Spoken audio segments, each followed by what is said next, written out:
Hello everyone, আমি প্রিয়াঙ্কা দে tower. আর এখন যে একটা টপিক নিয়ে কথা বলতে চাচ্ছি সেটা হচ্ছে আমি শিলিগুড়িতে থাকি। শিলিগুড়িতে একটা ছোট্ট আমাদের ঋত্বিক দাদার ঘটনা, সেটাই শেয়ার করতে যাচ্ছি।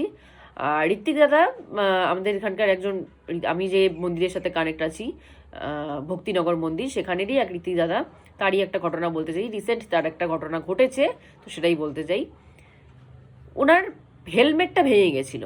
উনি যে রেগুলার বাইকে করে যাতায়াত করে, হেলমেট ভেঙে গেছিলো, তো হেলমেটটা উনি সারাতে দিয়েছিল। তো নেক্সট দিনই 2 দিন টাইম নিবে বলেছিল হেলমেটটা সারাতে। তো নেক্সট দিনই উনার মন্দিরে যাওয়ার কথা ছিল, একটা মন্দিরে কোনো একটা কাজে যাওয়ার কথা ছিল। মন্দিরটা অনেকটাই দূরে, হাই রোডের পাশে আমাদের এক মন্দির পড়ে। তো সেখানে উনি যাচ্ছিলেন।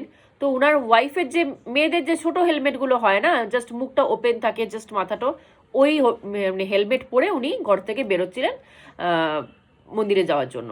তো সিঁড়ি দিয়ে অর্ধেকটা নেমেও গেছিলেন। তো আমাদের রেগুলার আমাদের এটা নিয়মটা ফলো করি যে আমরা যখন বাড়ির থেকে বেরোই, আমরা কিন্তু ঠাকুরকে বলে বেরোই কোথায় যাচ্ছি না যাচ্ছি, কতক্ষণে ফিরবো, আমরা কিন্তু ডিটেলস তাকে জানিয়ে তারপর কিন্তু আমরা ঘরের থেকে পা বের করি। তো তার ওয়াইফ দেখেনি যে উনি ঠাকুরকে বলেই চলে গেছিলেন, সেটা ওনার কাজে হয়তো লক্ষ্য করেনি। তো উনি আবার ফোন করেছেন হাজব্যান্ডকে যে তুমি কোথায়। তো হাজব্যান্ড ততক্ষণে 3 তলার থেকে নিচে নেমে গিয়েছেন। তো তার হাজব্যান্ড বলছে যে আমি নেমে গেছি 3 তলার থেকে। তার ওয়াইফ বলছে যে আমি তো দেখলাম না তুমি ঠাকুরকে প্রণাম করে বেরোলে। তো তার হাজব্যান্ড বলছে যে আমি প্রণাম করে বেরিয়েছি। তার ওয়াইফ বলছে আমি দেখিনি তুমি ঠাকুরকে প্রণাম করে বেরোচ্ছে, তুমি আবার উপরে ওঠো 3 তলায়, আবার উপরে উঠে আমার সামনে ঠাকুরকে প্রণাম করে বেরো। মানে জিনিসগুলো শুনবেন, মানে কোনটা কখন কোন কাজে লেগে যায় জিনিসগুলো শুনলে পরে আপনি মানে আপনার ডিটেলসে বুঝতে পারবেন। সে আবার সেই 3 তলায় উপরে উঠেছে ঘরে ঠাকুরের সামনে প্রণাম করার জন্য। প্রণাম করতে গিয়ে তার ওয়াইফ দেখছে যে তার ওয়াইফের হেলমেট, ছোট্ট মেয়েদের হেলমেট পরে উনি যাচ্ছে। তখন তার ওয়াইফ বলছেন তোমার হেলমেট কোথায়? বলছে সারাতে দিয়েছি, 2 দিন পর দিবে।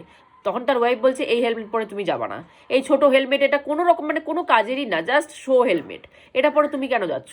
তার থেকে ঘরে ছেলের বড় হেলমেট আছে, সেটা পরে নাও। তো ঘরে এখনকার দিনে সবার মডার্ন হেলমেট, মুখ এরকম চোঙ্গা টাইপের বড় রেসিং হেলমেট, তো বাবা সেটা পরবে না। তখন জোর জবরদস্তি মানে করাতে, তার ওয়াইফ জোর জবরদস্তি করাতে উনি ওই হেলমেটই উনি পরে গেলেন। যখন মন্দিরে গেলেন, মন্দির থেকে বেরোচ্ছিলেন, মন্দির থেকে বেরিয়ে আমাদের কিছুটা দূর এগিয়ে আমাদের মানে রেল লাইন আছে। ওই রেল লাইনের সামনে ওনাকে একটা বড় গাড়ি, সেটা লরি হতে পারে, গাড়িটা ঠিক আমি জানি না, বড় গাড়ি এসে এমন ধাক্কা মেরেছে, মানে ওনার স্কুটির হ্যান্ডেল বেঁকে গেছে, স্কুটিতে অনেক কিছু, স্কুটি না বাইকের হ্যান্ডেল বেঁকে গেছে, বাইকে অনেক জায়গায় ভেঙে গেছে, প্লাস উনি দূরে ছিটকে পড়ে গেছেন। শুধুমাত্র ওই হেলমেটটার জন্য ওনার মাথা বেঁচে গেছে। আজকে যদি ওই হেলমেটটা ওনার ওয়াইফের হেলমেট পরে উনি যেতেন, তাহলে কিন্তু ওনার মাথায় ফেটে যেত, প্লাস স্টিচিং পড়তো, অনেক কিছুই হতো। অত বড় একটা হেলমেট পরা ছিল বলে কিন্তু ওনার মাথাটা কোনো প্রবলেম হয়নি।